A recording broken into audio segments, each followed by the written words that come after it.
মাননীয় প্রধান নির্বাচন কমিশনের সাথে আমাদের বিএনপির চেয়ারপারসনের উপদেষ্টা সাবেক সিনিয়র সচিব জনাব ইসমাইল জবিউল্লাহ এবং সুপ্রিম কোর্টের সিনিয়র আইনজীবী ব্যারিস্টার রুহুল কুদ্দুস কাজল এবং ইলেকশন কমিশনের সাবেক সচিব জনাব জাকারিয়া, আমরা কিছু গুরুত্বপূর্ণ বিষয়ে এবং কিছু আইনি বিষয়ে, আচরণবিধির কিছু বিষয়ে আমরা কথা বলতে এসেছিলাম। কয়েকদিন আগে আমাদের সিনিয়র নেতা স্ট্যান্ডিং কমিটির মেম্বার জনাব নজরুল ইসলাম খান এসেছিলেন আরও একটি গুরুত্বপূর্ণ বিষয়ে, পোস্টাল ব্যালটের বিষয়ে আপনাদের সাথে কথা হয়েছে। তা আমরা আজকে যে সমস্ত বিষয়ে আইনি ব্যাখ্যা কিছু ওনাদেরকে বুঝিয়েছি, কিছু কিছু পয়েন্টে, আরপিওর কিছু পয়েন্টে, আচরণবিধির কিছু পয়েন্টে, এবং আর দুই একটা বিষয়ে আমরা উদ্বেগ প্রকাশ করেছি। এগুলো তাদের সাথে আলোচনা হয়েছে। তা আমার মনে হয় এর বেশি কিছু বলার নাই। তারা এগুলো বিবেচনা করবেন, কমিশনে বৈঠক করে সেটুকু আশ্বস্ত করেছেন। এই যে পোস্টাল ব্যালট যেগুলো প্রবাসীদের জন্য পাঠানো হয়েছে, আমরা বলেছি আগের মতোই উদ্বেগ প্রকাশ করেছি, এখানে সঠিকভাবে বিবেচনা করা হয় নাই। যারা এই পোস্টাল ব্যালট প্রণয়নের কাজে ছিল এবং প্রেরণের কাজে ছিল বা এগুলোর বিষয়ে যারা দায়িত্বপ্রাপ্ত ছিল তাদেরকে ব্যাখ্যা দিতে হবে, ইলেকশন কমিশনকে ব্যাখ্যা দিতে হবে। এবং এখন যে সমস্ত পোস্টাল ব্যালটগুলো আপনারা দেখছেন বিভিন্নভাবে সোশ্যাল মিডিয়াতে ভিডিও আকার আসছে, এক একটা বাসায় 200-300 করে ব্যালট পাওয়া যাচ্ছে, কোথাও কোথাও জব্দ করা হচ্ছে, কোথাও কোথাও এখনই ভোটিং শুরু হয়ে গেছে, যেটা 22 তারিখে হওয়ার কথা, এবং কোথাও কোথাও বলছে একজনের নাম্বার দিয়ে আরেকজনের পোস্টাল ব্যালট গ্রহণ করছে। এইভাবে অনেক কিছু অনিয়ম হয়েছে।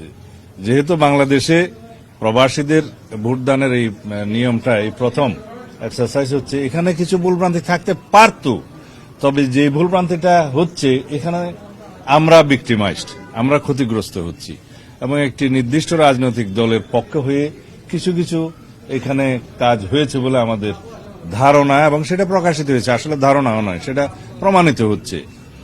এখন আমরা বলেছি এই বিষয়ে আপনাদেরকে পরিষ্কার ব্যাখ্যা দিতে হবে। এই প্রবাসীদের কাছে যে সমস্ত ব্যালট পাঠানো হয়েছে, কিভাবে পাঠানো হয়েছে, তারা কিভাবে ভোট দিবে, ওখানে কিভাবে স্ক্যান করবে, আর এক জায়গায় যদি 200-300 ব্যালট পাওয়া যায় সেক্ষেত্রে কি ব্যাখ্যা দিবেন, পররাষ্ট্র মন্ত্রণালয় কি ব্যবস্থা নেবে, এই সমস্ত বিষয়ে আমরা আলাপ করেছি। তারা তাদের ব্যাখ্যাটা দিবেন আপনাদের কাছে। আমার মনে হয় আজকেও দিতে পারে, কালকেও দিতে পারে, তাদের সময় মতো দিবেন।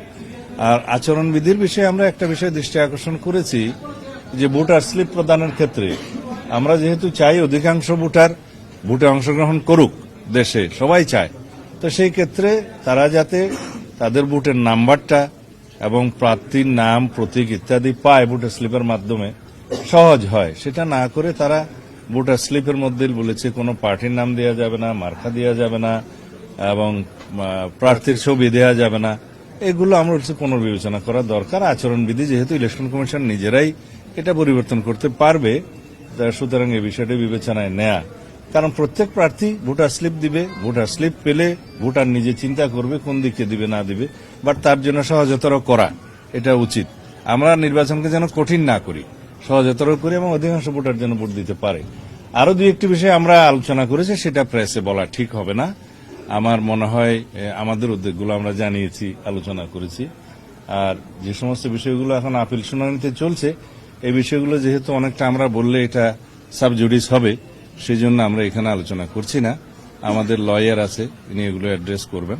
আমরা পরিষ্কারভাবে বলেছি আগে, নির্বাচন কমিশনের অনুরোধে আমাদের মাননীয় চেয়ারম্যান জনাব তারেক রহমান সম্মান দেখিয়ে তার সফর স্থগিত করেছেন, এবং সেই সফরটা রাজনৈতিক সফর ছিল না, নির্বাচনী প্রচারণার উদ্দেশ্যও ছিল না।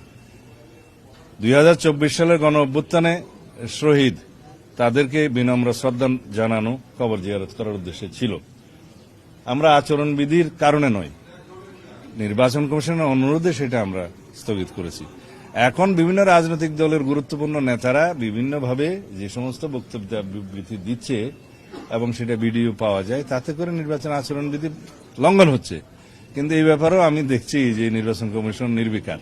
তা আমরা আশা করব তারা এগুলো অ্যাড্রেস করবে। ধন্যবাদ। যে আপনার প্রতিদ্বন্দ্বী পোস্টাল ব্যালটে প্রতিদ্বন্দ্বী নিয়ে অভিযোগ করেছিলেন, সেটা নিয়ে আসলে আজকে কোনো আলোচনা ওনারা ব্যাখ্যা দিবেন, পোস্টাল ব্যালটের ব্যাপারে ওনারা ব্যাখ্যা দিবেন। এবং আমরা একটা গুরুত্বপূর্ণ বিষয় আজকে আপনাদেরকে বলা উচিত, তা হলো পোস্টাল ব্যালট দেশের অভ্যন্তরে সবচেয়ে বেশি ব্যবহৃত হবে।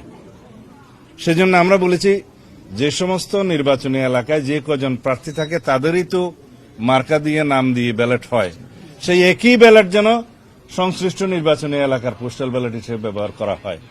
এই ব্যাপারে আমরা সুস্পষ্ট আমাদের প্রস্তাব দিয়েছি, কারণ সমস্ত মার্কাগুলো দিয়ে তো পোস্টাল ব্যালট সব কনস্টিটিউয়েন্সিতে পাঠানোর প্রয়োজন নেই এবং সেটা দেশের মধ্যে সম্ভব নয়। আমরা প্রত্যেকটি নির্বাচনী এলাকার ক্ষেত্রে সংশ্লিষ্ট সকল প্রার্থী যারা থাকবেন তাদের নাম এবং মার্কা সহকারে যেটা ইউজুয়াল সাধারণ ব্যালট হবে, সেই একই ব্যালট প্রত্যেকটা নির্বাচনী এলাকার পোস্টাল ব্যালটের ক্ষেত্রে ব্যবহারের জন্য আমাদের একদম স্পষ্ট প্রস্তাব আমরা দিয়ে গেছি।